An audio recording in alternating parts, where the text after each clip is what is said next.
Hi guys. Hey, want to do an update on the Lindbergh B-17 build. Um, Specifically the top turret. I know Brian had asked me, some questions on it. I didn't realize what a pain in the butt it was until I started actually putting it together. But your top turret, it's built to go in there and to rotate. But the problem with that is, it's like, let me get it over here so I can show you better. Um, the way it sits in there, it's designed to rotate. Okay, well that's fantastic.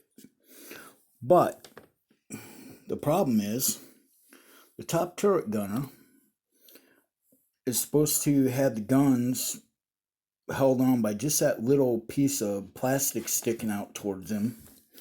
And then the guns, he goes up inside the turret. Then the guns are supposed to come out. And there is absolutely nothing to hold that together. I can just see that the first time you turn it, the guns are going to move or break, and the guy's going to fall loose in the plane, and it's just going to be a freaking nightmare. So, my remedy for this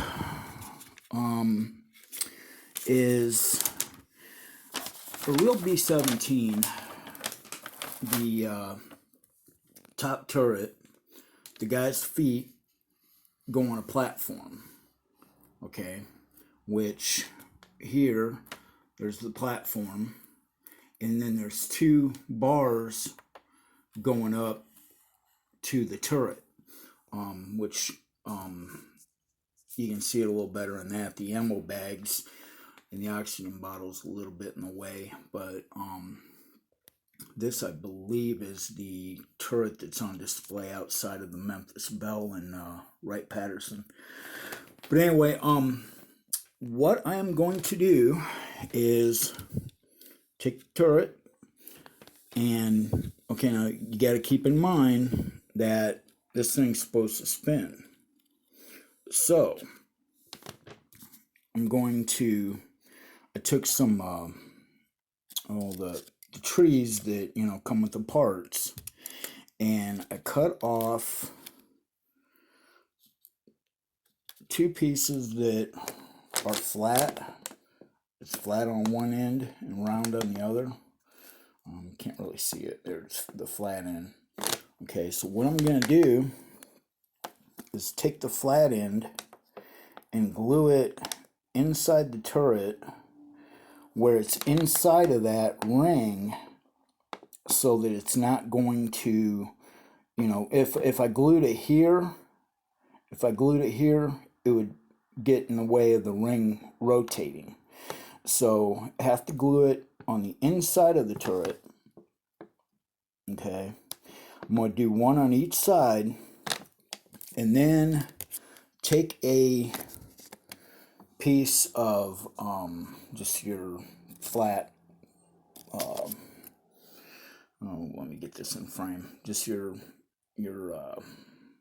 piece right there, like that, I want to go in frame, where it's like part 50 or 15A or whatever, just a little piece of plastic like that, and cut that off to make the pedestal to have the two pieces attached to at the bottom, which then also will give the turret gunner something to stand on to hold the whole thing kind of together better, while having him rotate with the turret as you turn the turret, and it should keep everything together. Now, like I said, it's just something where I'm going to have to mess with the links a little bit so that, everything fits accordingly, to have the two braces come down and the pedestal where it just barely clears the floor, where it can rotate, but not be hitting on the floor. Because, I thought about just gluing the guy to the floor and gluing the turret and, everything like that and being done with it. But it's a cool idea to have the turret actually be able to move. But like I said, the way they have this designed, there's just no way to do that without everything falling apart. So like I said, that's going to be my remedy. I just cut off 2 pieces, and I'm going to have to, check on the heights and everything, cut off another piece for the pedestal, glue that U-shaped deal together first, so that's good and solid, and then I will go ahead and attach it to the glass part of the turret, and then probably just take zinc chromate green and paint the bottom part of that turret so you can't see it, which you can't see it anyway once the airplane's closed up. But I'll paint it all green so it, matches in.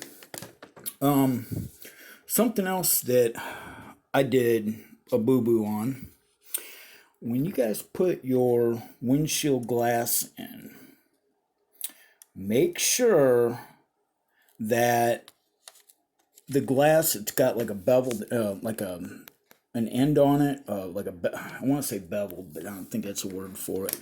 But it's shaped where the 2 pieces will meet in the middle, and it'll be a good solid piece, like a V, basically. Well, what I did, I accidentally put the wrong piece of glass in the wrong angle or whatever, and there's the V is on the outside of the airplane, basically, instead of being towards the inside, because this piece of glass right here has a edge cut into it, so let's be mindful of that. I got my interior glued in, got my guys in, got the gun on the bombardiers area there. That brings me to another problem. Be very careful when you guys are doing your guns. Speaking of the top turret, okay, there are the 2 guns for the top turret. In the instructions, it shows the one piece having a piece of plastic sticking out so that it meets that hole in the 2 guns, attached together. Well, mine, as you can see, did not have that. There was just a little bit of flash there, and that flash needs cut off anyway, but so I'm gonna have to make something with that anyhow, which there again leads me into that whole deal of just reinforcing the turret and making everything just a better deal. Okay, now you see all these different shapes of guns. There's the tail guns that are attached together. There's the little guns that are like chin turret guns. You've got your waist window and your nose guns, and then you have your 2 that are shorter for the top turret. Now,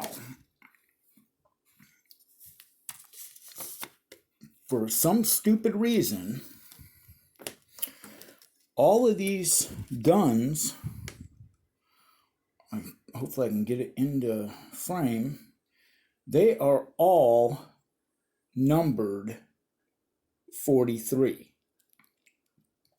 Doesn't matter if it's the top turret shorter guns, the waist guns, the cheek guns, just the barrels, or the tail gun, they are all number 43. So be real mindful on that. Just it kind of threw me off. The chin turret, just use the 2 little guns sticking out, just glue them in, where, you know, just the barrels. This is your tail gun, and then you know, your waist guns and cheek guns. Now, what I'm going to do too with mine, since there's an extra gun, obviously, the radio operator's room, I'm going to, in the center of the glass, where is it? Right here in the glass, get a toothpick so I can show you. I'm going to, right about there, right there, I'm going to drill a hole. A real small little hole, very carefully drill a hole through that part right there.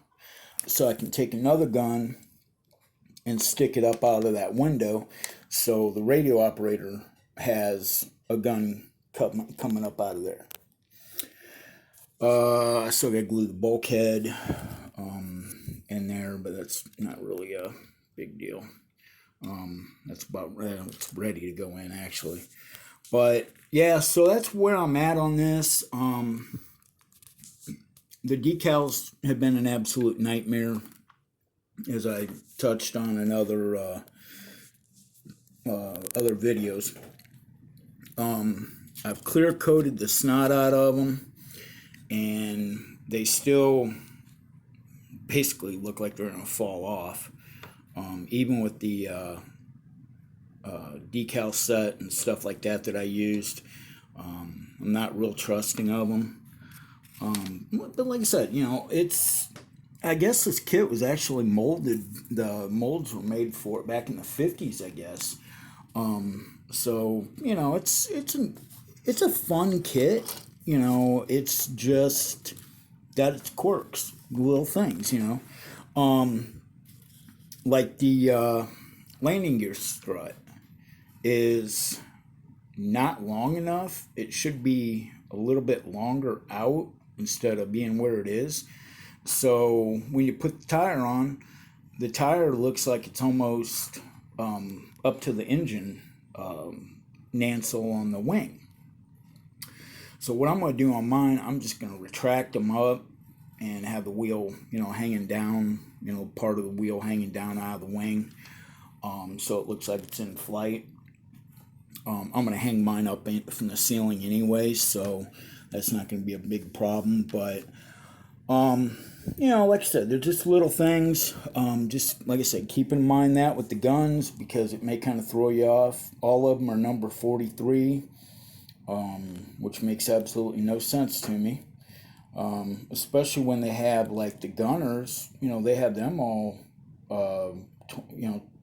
28, 21, 27, 25, you know, etc. You know, 25, you know, your two pilots, they have them all separated by number for what guy goes where, but yet all these guns should have their own separate numbers to make it a lot easier for, you know, for assembly.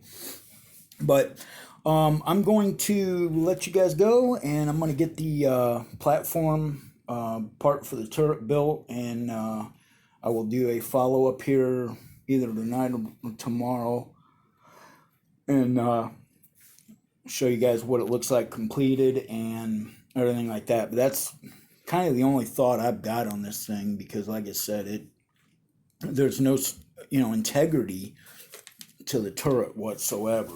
You know, if you choose to make it where, you know, it glues, or, you know, or where it rotates. Now, you know, I mean, you could always just glue the thing in, glue the guy to the floor, and glue the guns into the turret and be done with it. I mean, you know, I've actually thought about doing that, because, you know, this model's taking longer than what it should, and, you know, it's got some headaches, you know, and but like I said, you know, it's a neat feature. And will I ever turn them once it's hung up? Probably not, but, you know, there again, it's still cool to have it be able to do that. So the chin turret, I just got to glue the guns in that, but that's basically, that's ready to roll. And I'm gonna have that so it, you know, rotates and whatnot. and the ball turret. So I got to finish painting that up and put the guns in that yet. The tail gunner, I was telling you guys, I'm just going to take the little guy from the ball turret and just glue him back in the turret back there, or back in the tail. Since there's no windows, anything like that, I'm just going to glue him back there so it gives some kind of detail, some kind of something back there. But yeah, like I said, it's getting there. Hopefully I'll get it wrapped up here pretty quick. I've just had some other projects and some things I've had to focus my time on, but got my two waist gunners. I got to finish getting them painted and put in place, but it's getting there. Looking forward to closing it up. But yeah, like I said, definitely keep an eye on those windows. Make sure that you put the right one in the right position, because I screwed up on that. Like I said, the biggest problem with this, just be super careful with your decals, because these decals are the worst I've ever used. And I've been building model cars. I'm 51 now. And I've been building model cars since I was a kid, and model planes since I was a kid. And I have never, ever ran into the problems I've had with these decals for this kit. So, like I said, just keep that in mind. And definitely, I just took some testers flat coat and went ahead and sealed in my decals. Dull coat is what it's called, dull coat, but dull clear coat, and sealed them in. So, and it takes some of the shine off. There's still a little bit, but it takes some of the shine off the decal, even though the BN from this angle, you can tell how it's still got a kind of a shine to it, even after 4 coats of clear coat. But, oh well, what do you do? But anyway, I'm going to let you guys go, and I will hopefully do an update. It'll either be tonight or tomorrow on this top turret, and then I'll have it installed in there so that you guys can see it actually working, and, things like that. But I know Brian was asking me on what, was doing with the turrets and that, and when I first got into this, I kind of thought, oh, they're not going to be too big of a deal. But now I see exactly what he was talking about, because they definitely take some engineering. But like I said, this was made back in the 50s. So, for being a model that's molded in the 50s, I mean, the detail on the plane, the rivet lines, and all the stuff like that, I mean, it is really a nice model for being this old. But like I said, you just got your little adjustments you got to make. So, all right, guys. Well, thanks for watching. And if you're new to the channel, please subscribe. And I will give you guys an update here. Like I said, hopefully it'll probably be tomorrow. Because got some stuff doing tonight. But it'll probably be tomorrow when I get that out. And hopefully we'll have the top turret all buttoned up and done and ready to roll. So, take care, guys. Thanks. Bye.